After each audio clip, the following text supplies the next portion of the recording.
Hello, thank you for joining me on what here is still a bit of a disappointingly wintry Sunday. So much for those first signs of spring. But anyway, I've been out in the cold, um, picked up a few things over the weekend. So we'll just do a quick run through. First off, this looks like one of those classic blokey kind of action war adventure thing. I'm not too familiar with the author, James Pattinson. I did a little bit of reading up on Pattinson. He was a veteran of the Royal Naval convoys during the Second World War, I think, to Russia and so on. And I think I don't know if this is Second World, probably Cold War set, this one. Petronov planned to free the 112 political prisoners who had been taken when the Gulag government was forced out of office.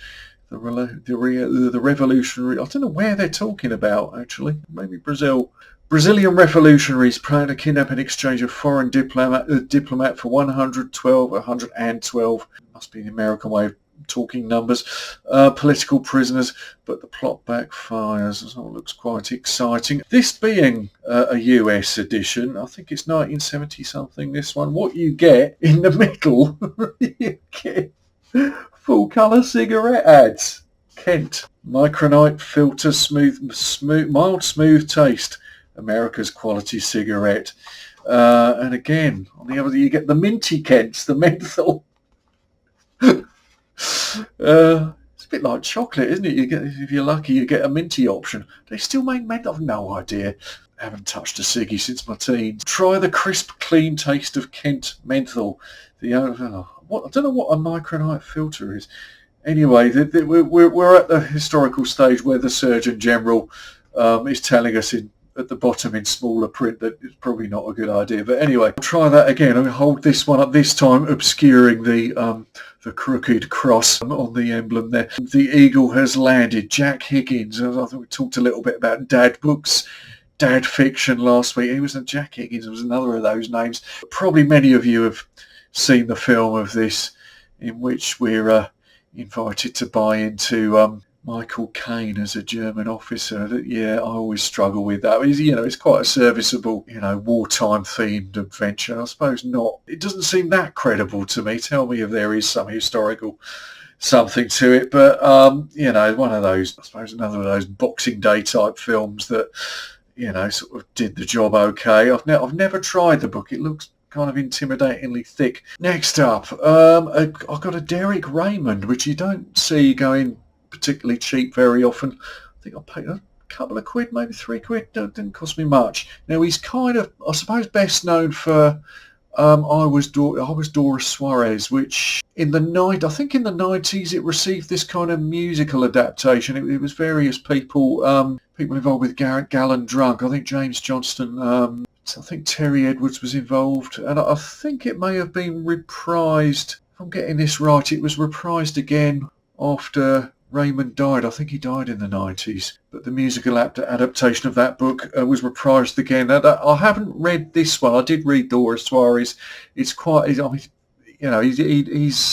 operated in the area of sort of the contemporary London noir crime type of thing, and Doris Suarez was, I remember it being a very, very dark, disturbing, kind of an upsetting read in some ways, but yeah, he delved into those waters, did Derek Raymond. So this, he's very well thought of as a crime author. So this looks quite promising. Now, I did momentarily balk at the price on this, but because I was, the rest of what I found was pretty reasonable, so I kind of went, all right, I'll take a hit on that. In fact, looking on eBay, I haven't done that bad on this. It's going for more on eBay. Richard Lewis's Parasite.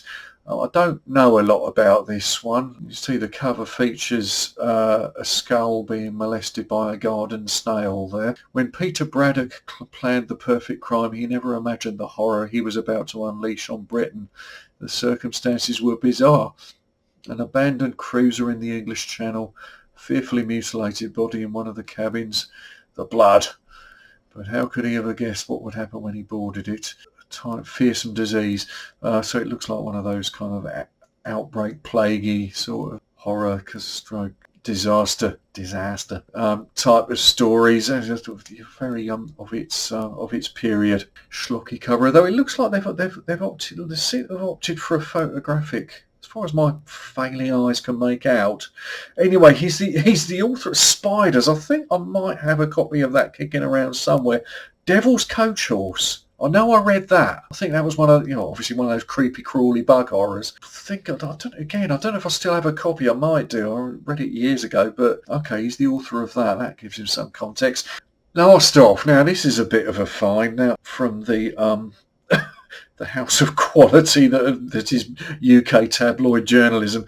This is by Anthony Delano of the Daily Mirror. I'm not sure what year this is from, but I think the case was the 70s. I'm gingerly holding my finger because they've not been modest to the cover art there. There are nipples.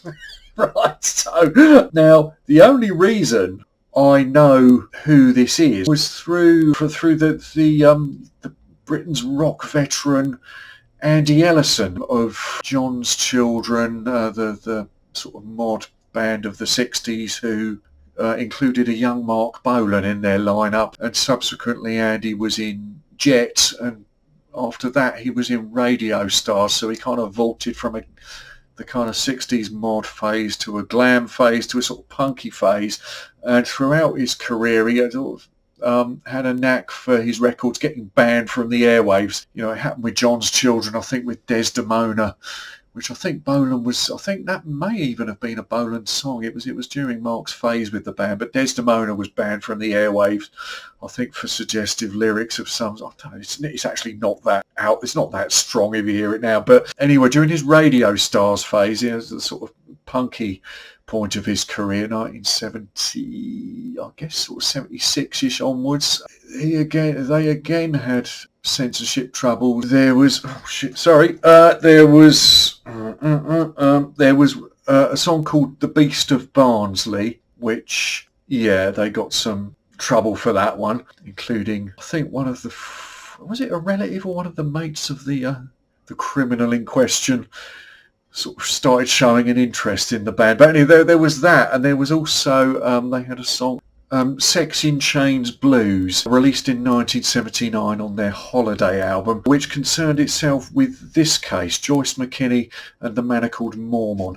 So, actually, I probably shouldn't be laughing. It might not have been a very comfortable experience for the bloke in question. The Mirror's shrewd investigators discovered how much more there was to the innocent and beguiling Southern belle who first hit the headlines in the bizarre affair of the Mormon missionary who claimed she had kidnapped him. Now read the full amazing story for the first time, including how she tried and failed to win an Osmond.